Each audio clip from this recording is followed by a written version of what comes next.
Bem-vindo aqui para mais um vídeo que nós vamos conversar sobre a análise de papéis, desta vez por conta do resultado apresentado pela AS Brasil no dia de hoje. Agora são 11 horas e 15 minutos deste dia 27 de fevereiro de 2024 e veja que em meio a toda essa apresentação que foi feita, lá a gente encontrou algo sobre os dividendos previstos e que em breve devem ser anunciados.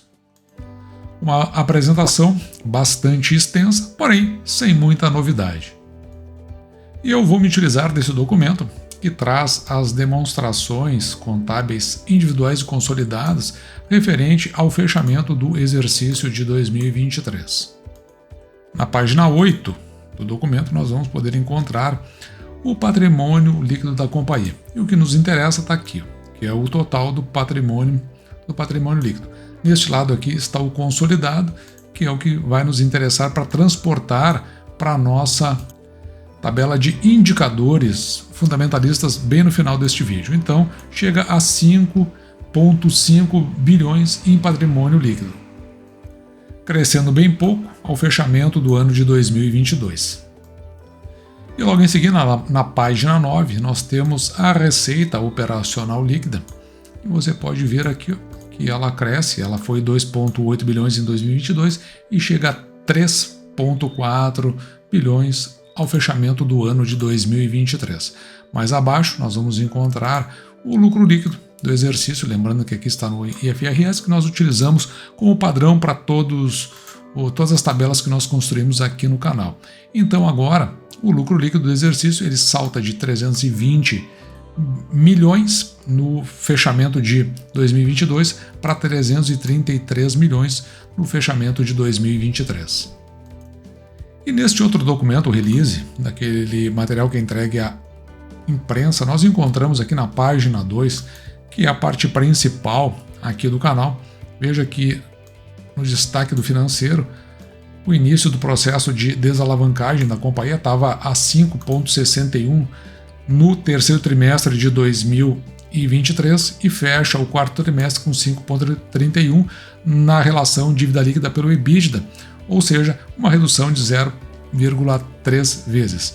Já em termos de dividendos, que foi o que nós mencionamos bem no início deste vídeo, está aqui uma recomendação da administração da companhia para a distribuição de 44,9 milhões, aproximadamente 50 milhões, nós podemos dizer, que virão a título de dividendos relativo ao exercício social de 2023. Claro que isso ainda depende de aprovação em Assembleia Geral Ordinária, que vai acontecer no dia 22 de abril de 2024. Com isso, a companhia ela reporta aqui um payout equivalente de 55% sobre o lucro líquido, neste caso aqui, lucro líquido ajustado. E na parte que diz respeito à teleconferência de resultados, que são os slides que foram utilizados na teleconferência, veja aqui com relação aos pontos que eu destaquei aqui. O crescimento de 827 megawatts da capacidade eólica operacional, mais um recorde de vendas na comercialização varejista, que é um dos focos da companhia, depois dá para discriminar melhor, se você quiser, na parte de projeto. Olhar o projeto da AS Brasil para ver se isso se enquadra dentro de uma empresa que você colocaria na sua carteira. Com relação à parte financeira, um crescimento aqui de 37% na margem líquida, atingindo 2,4 bilhões. Veja o quanto a margem está se distanciando, né, do lucro líquido propriamente dito. Principalmente por conta da alavancagem, que é alta, o que implica, evidentemente, uma questão negativa sobre o resultado financeiro. Com relação a essa desalavancagem, veja que, como nós vimos, está iniciando esse processo aí, desse ciclo onde a ideia é reduzir aquele 5,31 vezes na relação dívida líquida sobre o EBITDA. O que nós vimos agora há pouco, que essa aposta da companhia dentro do fornecimento para o ramo varejista, há um crescimento aqui em relação a 2022 de 44 megawatts para 78, um acréscimo de 34, subindo 77%. Olhando agora rapidamente para os projetos eólicos, em particular aqui nós estamos falando de Tucano, que tem essa projeção aqui de 52 aerogeradores, desses 52 todos já estão com as emissões e autorizações da Anatel. Entretanto, veja que ele passa aqui por um processo de retrofit, que é com relação à troca de pás de 10 geradores e mais 6 que precisa ter o seu equipamento que regula a velocidade máxima dessas pás, que também precisa ser atualizado. A ideia é que, ao finalizar esse processo, eles estão encaminhando para 17,4 anos de duração, em média, daquelas contratações feitas diretamente no Mercado Livre. Outro complexo de Cajuína, a fase 1, 100% operacional, e a fase 2, previsão de conclusão no primeiro semestre de 2024. Neste caso, fase 1 são 55 aerogeradores, de 55, então já está na completude, e na fase 2, 65 geradores, estando atualmente operacionais 52. Como já vimos em vídeos anteriores, total aqui de 684 MW. Na parte operacional em si eu não vou fazer nenhuma referência, mas me chamou muito a atenção um detalhe que foi dito durante a apresentação, porque desde outubro, claro, nós tivemos uma seca considerável no ano de 2021, refletiu em 2022, e inclusive a companhia teve muitas dificuldades, por isso que ela migrou para essa condição de ter uma diversificação dentro da sua matriz de geração. Depois veio o El Niño, chuvas, os reservatórios, você pode ver aqui, eles estão em alta desde que iniciou esse processo, principalmente durante todo o ano de 2023. Mas aconteceu um detalhe, desde outubro se está enfrentando talvez a maior queda dentro das precipitações, o que provavelmente deve impactar no exercício de 2024. Então foi feita toda uma explicação do que está vendo, do que se pode esperar. Só que dessa vez, ao que tudo indica, talvez a ES não venha a fazer contratação de energia para suprir o que já está contratado. Talvez ela consiga fazer isso dentro do seu próprio portfólio. Nós vamos dar uma olhada nisso daqui a pouquinho. Veja aqui, esse aqui é o nível total da contratação, de 2024 até 2030. Então, se nós pensarmos em 2024, já está com 97% contratado. Aí, então, os efeitos que nós podemos verificar numa eventual necessidade de chuva, que não vem a acontecer, vai ser a partir aqui de 2025, início de 2025, então, onde a companhia já tem 95% contratado. Se for maior do que esse valor, provavelmente ainda vai ter mais essa despesa de contratação de energia para poder fazer a entrega dentro desse portfólio. No demais, veja aqui a companhia, ela tem contratações aqui bastante equilibradas até o ano de 2030, podendo aí suprir qualquer coisa junto com a energia que ela própria gera, principalmente das suas outras matrizes diversas, como por exemplo a eólica e a solar. E a gente vê aqui na margem líquida que teve esse crescimento de 35% no comparativo trimestral, aqui é o quarto trimestre de 22, quarto trimestre de 23, e veja o quanto colaborou a eólica. Já se nós compararmos ano a ano, de 2022 até 2020 e 2023, um crescimento na margem líquida de 37%.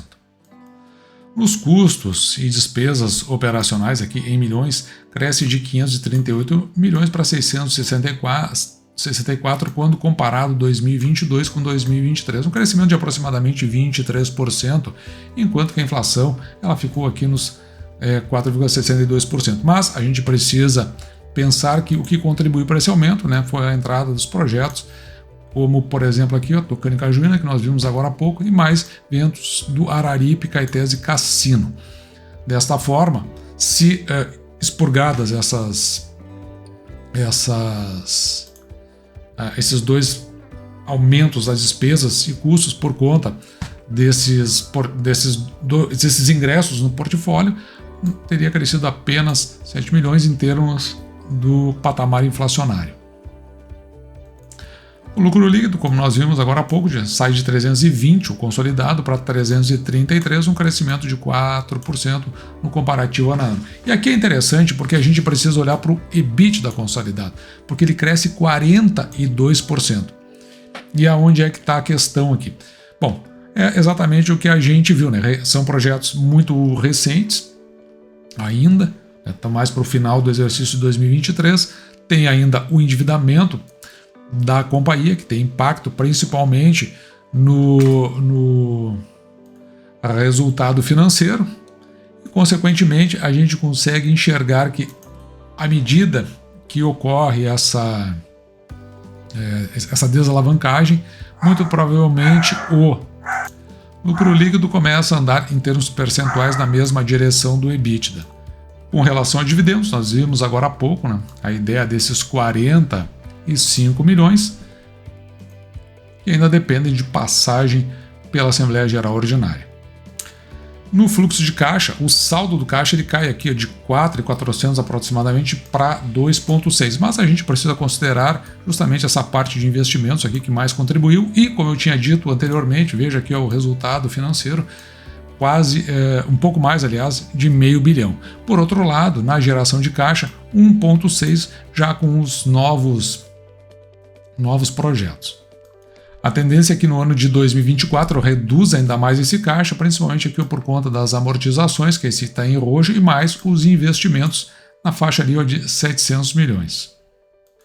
A dívida líquida avança para um pouco mais de 9 bilhões, a alavancagem fica em 5,31 uma vez, e a companhia, o que ela está fazendo? Ela está tomando aquelas dívidas que estão em CDI, ou atreladas à taxa de juros da nossa economia, e trocando por dívidas que vão ficar atreladas à inflação, de forma que ela possa diluir isso aí mais no tempo. Aumentou de 4 vezes para 6 vezes, 6 anos, aliás, a dívida. Então, o que a gente espera aí é que talvez reduza mais o seu resultado financeiro e ela acabe tendo um espectro maior, principalmente no seu resultado, de maneira a poder oferecer um dividendo um pouco melhor. E agora indo para a nossa tabela de múltiplos, eu vou para a tabela de múltiplos porque na parte de perguntas e respostas não teve absolutamente nada significativo, principalmente com relação à venda de participação do controlador principal. Nada foi mencionado, eu acho que isso aí já estava previamente acertado. Mas olhando aqui para a projeção que nós tínhamos da receita líquida operacional no início de 2023, em um pouco mais de 3 bilhões e saltou aqui para 3,4, bem acima. Nós prevíamos um lucro líquido de 338 milhões e foi a 383. Nós tínhamos uma projeção aqui de 28 centavos e não pagou absolutamente nada em 2023, ficou em zero. E assim nós podemos fazer uma projeção para 2024 agora, com base, como eu estou fazendo para a maioria, de acordo com o que se apresenta até o momento, no juro real da inflação, Selic descontada, juro real da economia, Selic descontada a inflação. Então a gente monta aqui uma projeção para 3,6 bilhões de receita operacional, receita líquida, e um pouco mais de 400 milhões de lucro líquido. Com base no que foi anunciado durante essa apresentação, dá para a gente estimar que pode ser que a S Brasil venha a pagar aqui 15 centavos de dividendo durante o ano de 2024, principalmente por conta da sua alavancagem e todo o reflexo que ela tem no resultado da companhia. Com isso, veja que o preço teto fica aqui, se dividir esses 15 centavos por 6%, em R$ 2,49. Na média, a S veio pagando aqui 44 centavos, o que daria um preço teto de R$ 7,40. O patrimônio líquido da companhia, como nós vimos, ficou em 5,5 bi. Ele, na verdade, praticamente não saiu do lugar, crescendo 0,1%. A preço de ontem, a ação, ou seja, no dia 26 de fevereiro de 2024, a ação estava cotada a R$ 10,53. Com isso, nós temos um preço da ação pelo valor patrimonial por ação em 1,14. Então a gente tem essa métrica no canal, quando está um pouquinho acima de, aliás, quando está acima de 1 e abaixo de 2, está mais ou menos no preço. E já o preço da ação dividido pelo lucro líquido por ação em 15,72, o indicativo é de que se você investir na companhia, vai receber de volta em termos de lucro líquido, não em termos de proventos, em 15 anos e meio mais ou menos. Para esse provento que nós estimamos e o preço da ação, 10,53, veja que a gente tem uma projeção aqui de um dividend yield de 1,42%, o que é muito, mas muito abaixo daqueles 6% que nós procuramos e bem diferente do que a companhia vinha pagando antes de ter entrado no novo mercado. Todos esses dados eu deixo disponível aqui nessa tabela, onde eu faço um comparativo elétrica a elétrica, onde já tem a Auren, a Neo Energia e a ISA-CETEP. Tendo agora a AES Brasil, você pode ver tudo isso para que você faça o comparativo e veja se essa companhia se ajusta ao que você colocaria na sua carteira. Uma companhia, a AES Brasil, que faz parte aqui da carteira do canal, que a gente olha ela com muito cuidado, porque na verdade nós compramos numa outra condição, há um tempo atrás. Até o momento a companhia não se apresentou. Existe uma possibilidade de que a partir de 2026, não acredito que isso venha acontecer antes, principalmente por conta da alavancagem da companhia, ela possa vir a pagar proventos como aconteceu no futuro. Até lá nós vamos analisando o mercado e vamos verificar dentro do conjunto e das possibilidades o momento que talvez a gente venha a retirá-la da carteira, mas sem qualquer precipitação, sem qualquer avanço, ela está ali dormindo, aguardando o seu momento, ou então, se esse momento nós entendermos que ele é muito demorado e conforme as oportunidades se apresentem, a gente troca por outra que venha nos pagar proventos de uma maneira mais rápida. Até aqui, né, de todas as ações colocadas na carteira, é a única que não se confirmou. Mas isso, para quem é investidor, a gente sabe que são coisas que acontecem. Dito isso, eu vou ficando por aqui, espero que você tenha gostado. Me despeço de você, desejando que você fique com Deus e deixando, como sempre, o meu grande abraço.